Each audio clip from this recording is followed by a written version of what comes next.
really impressed with the handling. Corners, absolutely lovely.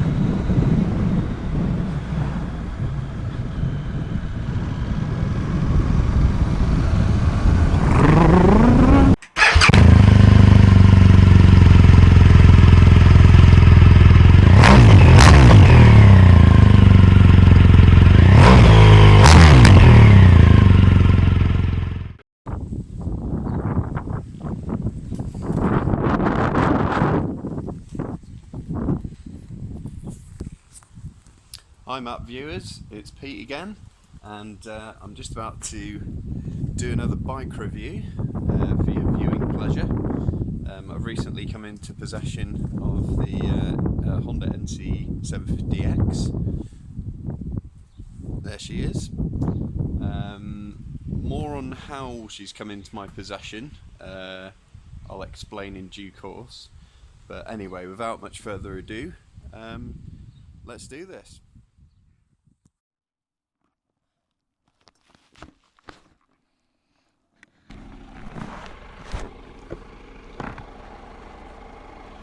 Okay, Blake, just to explain for editing purposes, I'm going to not really talk much about the bike until I get on the way to Much Run Luck, because we always seem to film the same old boring footage of me pulling out of the driveway onto the estate, talk a load of shit as usual.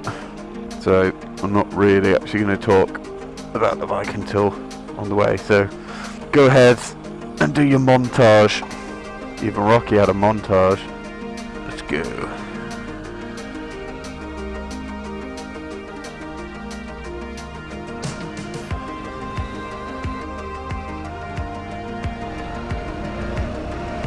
Hey! Look, I'm actually making it across the crossing! First time! Oh yeah.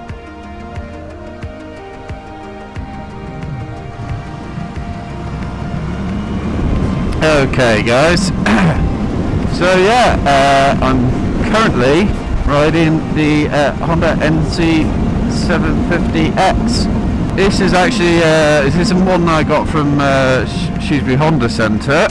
This is actually a hire bike, 2015 model. And the reason I'm riding a hire bike instead of my cross runner is because I was involved in a minor, well, I was going to say incident, but as they say in Hot Fuzz, they don't refer to them as accidents, but incidents, because accidents suggest that no one was to blame. Oh, there's the fuzz now.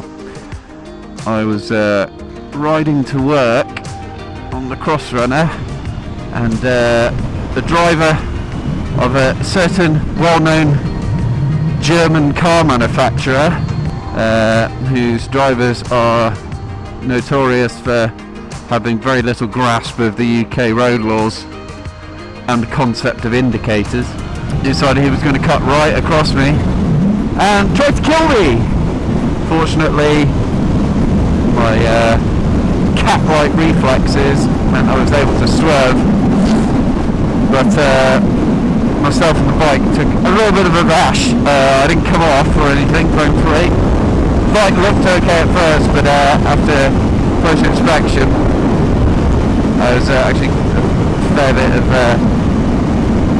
damage. So currently getting all the insurance rubbish sorted out for that.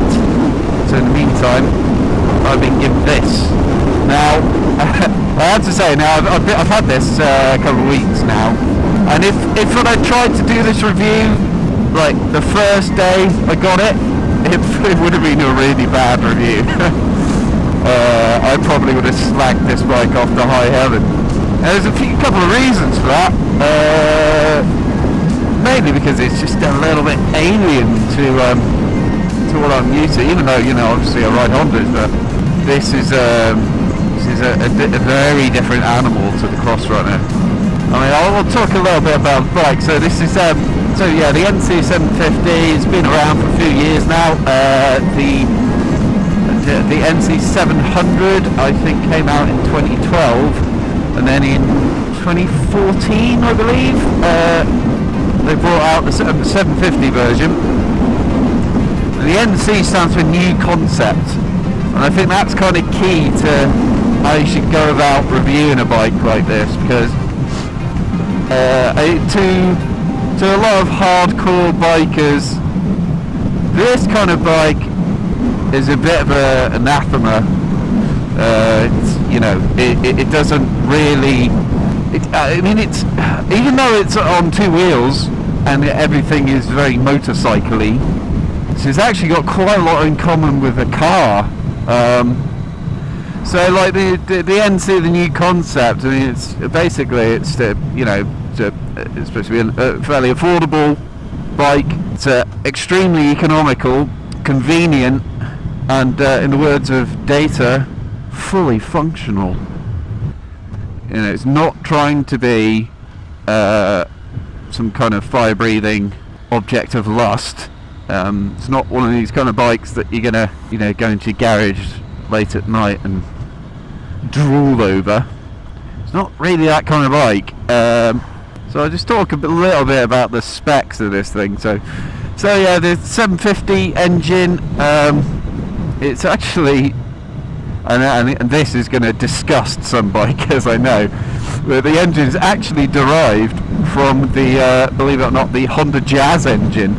This is effectively half a Honda Jazz engine. And when I first fired it up, my first thought was, this sounds and feels like a car engine.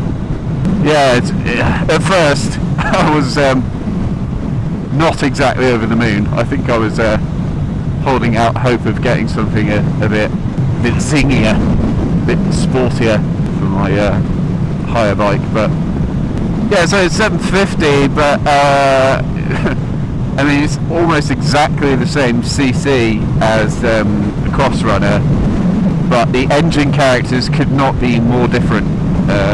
This is it's designed to be a very low revving engine in order to be fuel economical, yeah, it's okay. So my engine is, even though it says it's an 800, it's 742cc in the Cross Runner, puts out about 106 brake horsepower, on the box standard. This is 745cc, I think, and puts out 54 brake horsepower, so almost half that. Now you think, well, what's the point in that? Why have an engine the same size that just doesn't put out the same performance? Well, I mean, let's have a look at the figures. I mean, let's start with my bike. My bike, obviously, it revs to, probably about 10,000 revs or something, and it has a VTEC engine that kicks in at 6,500. Very powerful, very sporty. It's designed to be sporty. Meanwhile, this engine obviously puts out half the horsepower and revs much lower. I mean, it actually tops out. Its rev limiter is 6,500, which is obviously where the VTEC would kick in on the Cross Runner. So one of the first things I did when I took this out, obviously I normally, when I'm pulling away on the Cross Runner, I'll go to first or second and then just give it a good old handful of throttle and get those revs up and get the VTEC to kick in, because I'm childish and I just love to hear that sound.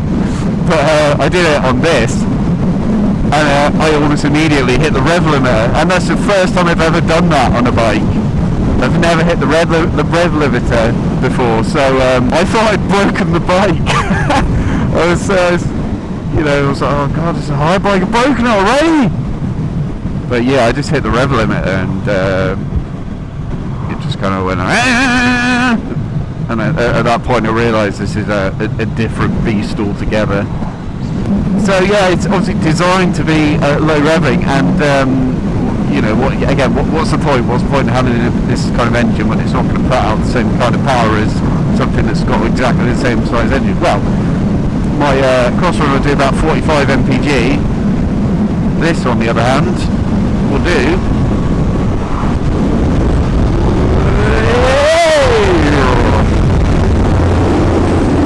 this will do about 80 mpg. Yes, that's right, 80 mpg. That's actually more than the CRF 250 I took out, which will average about 70 on a 250 engine. So now you're starting to see kind of the idea behind this bike. It's you know, it's designed to be super practical, and this thing I've had it a couple of weeks. I topped up the tank when I first got it, and been out for a few rides, and you can probably see on the fuel gauge, yeah, that is still almost full, which is pretty nuts. And it's, you know, it's not thirsty at all, this engine, probably because it's not super aggressive, but you know, it still does the overtakes, as you just saw back there. It will do them, as any bike will, you know. Power to weight ratio, it's going to be a lot more responsive than most bikes in this kind of class. But yeah, again, talking about the functionality, one of the things I'll show you actually, if I can pull over shortly to illustrate.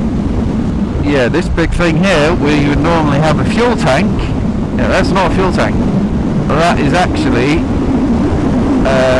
helmet storage, or well, you know, any kind of storage you want, really. It's effectively like having a top box in your bike. And here, well, where'd you put the fuel then? Well, you put your fuel under the seat. There we go. I'll pull in here so you can have a look.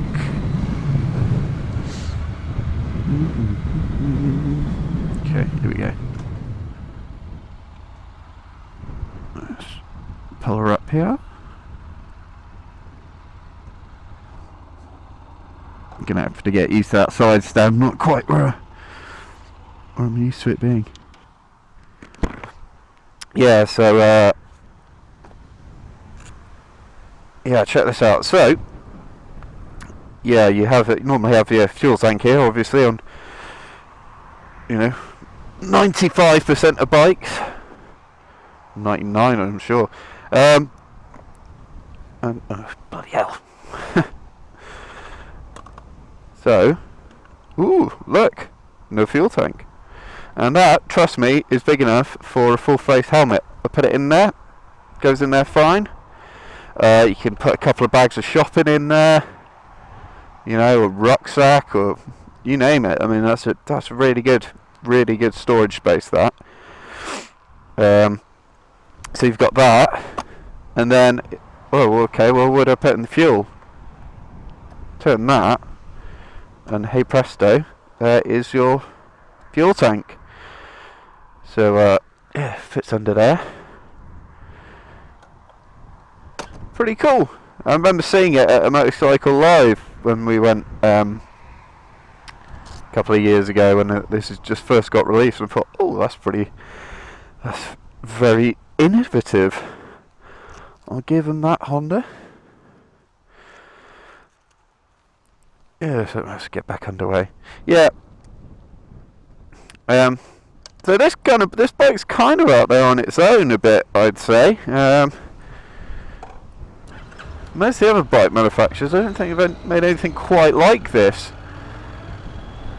Some might say good, because it's, yeah, you know, it's not a fire-breathing monster. It's not gorgeous. It's not the sexiest of bikes, but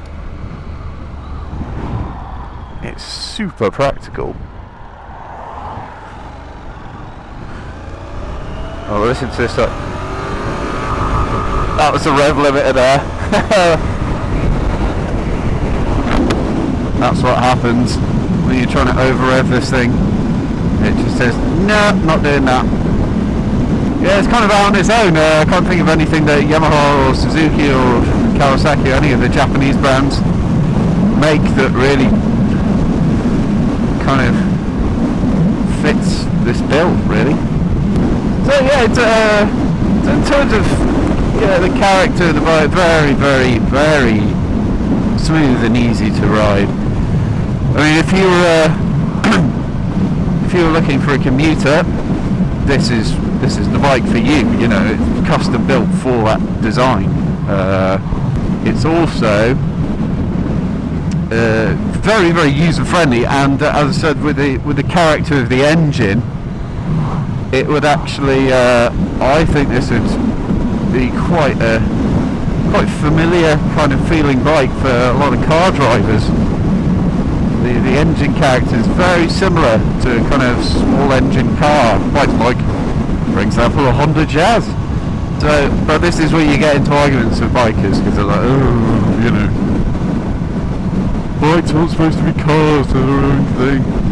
Yeah, well, you know, bikes are whatever you want them to be. I mean, Christ, there's so much variety in the biking world, isn't there? I mean, you've got your low-slung cruisers, you've got your venture bikes, you've got your sports bikes, you've got your scooters, you name it.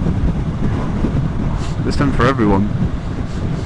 Yeah, so yeah, if you want something comfortable, super fuel efficient, and no doubt very cheap to insure, and this is a bike for you. And these actually, you know, they're pretty cheap to buy brand new. I mean, I think they're about 6,000, 6,500 brand new.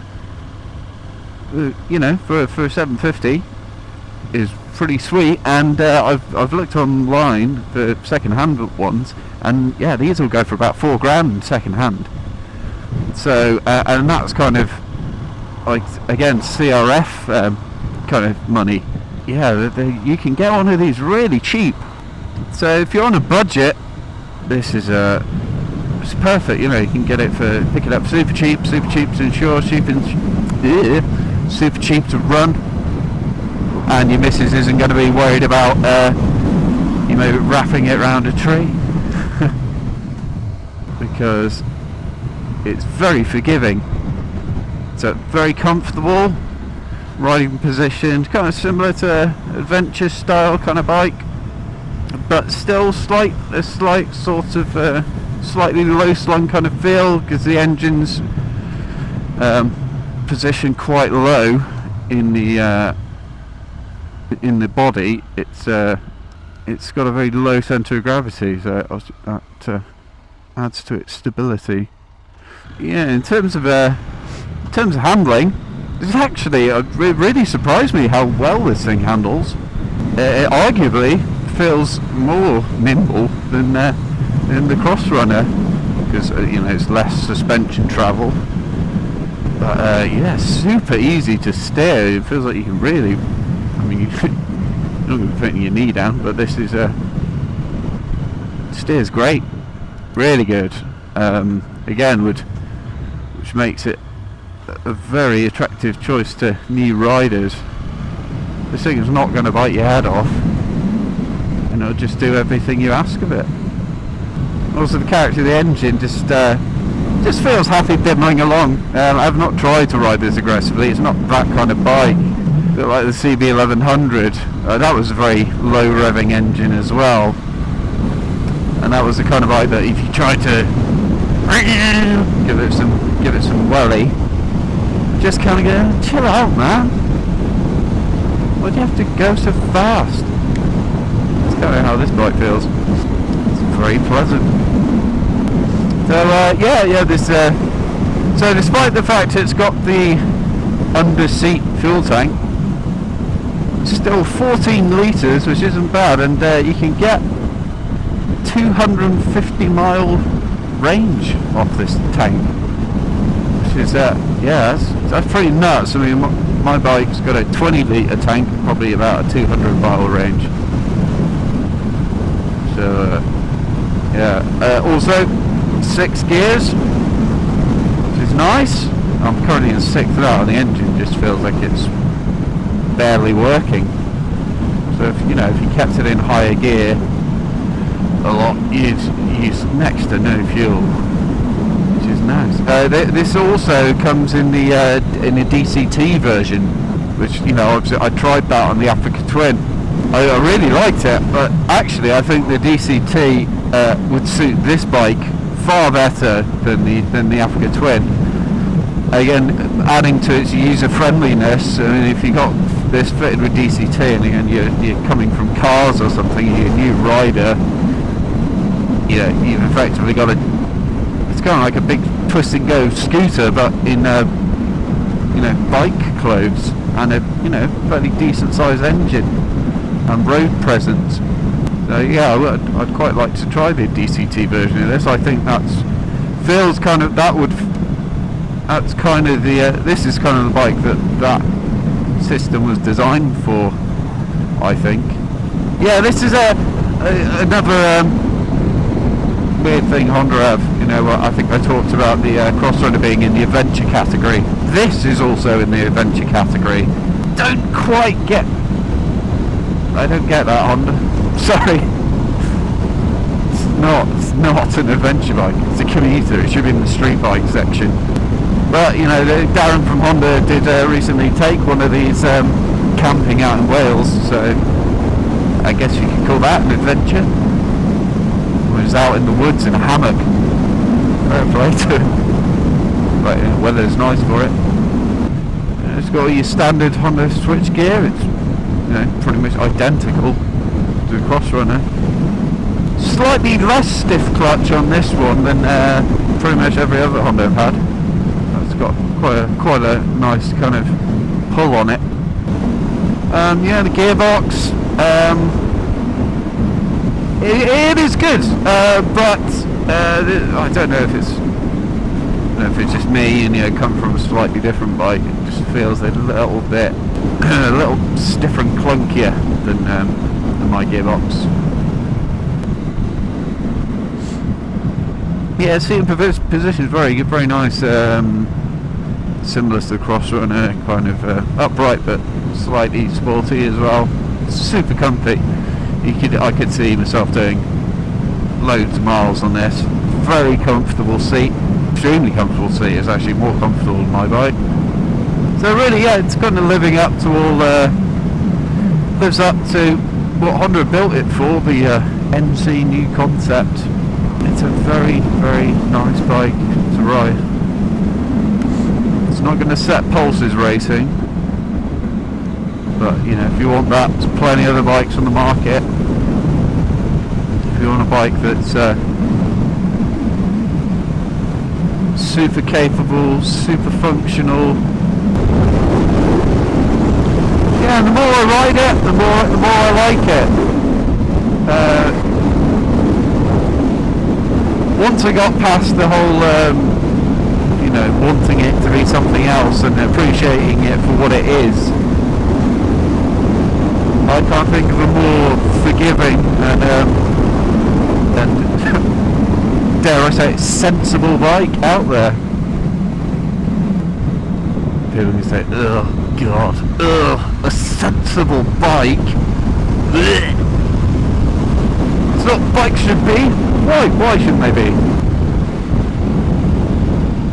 So yeah, liking the new concept Honda. For anyone who wants to, anyone wants a sexy bike, there's plenty of those around. It's really impressed with the handling. Corners, absolutely lovely.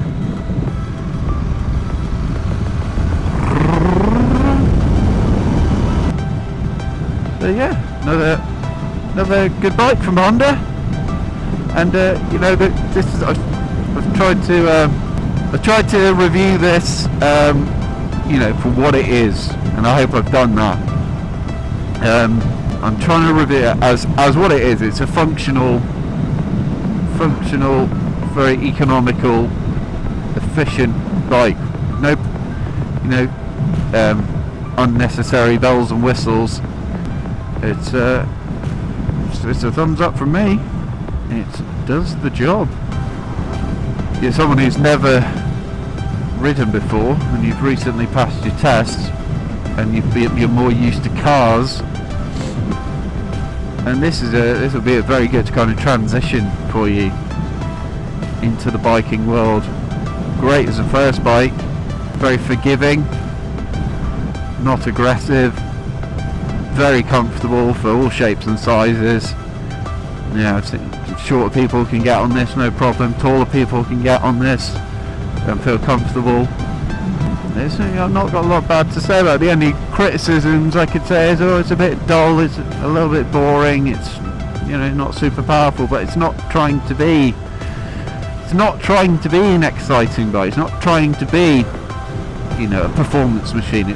So I can't really criticise it for being something that it clearly isn't and wasn't designed to be. It was designed to be this kind of bike, and it excels at the job. So yeah, gets a thumbs up from me. Don't think I'll be replacing the Crossrunner anytime soon with this though. So anyway, yeah, Honda NC750X gets a thumbs up from Pete. Yeah, in conclusion, the bike is great. It's not a sports bike, but it is great at what it was designed to do, and is a pleasure to ride. So what more can you ask? So yeah, I'll probably wrap it up there. So yeah, cheers guys, it's been a pleasure as always.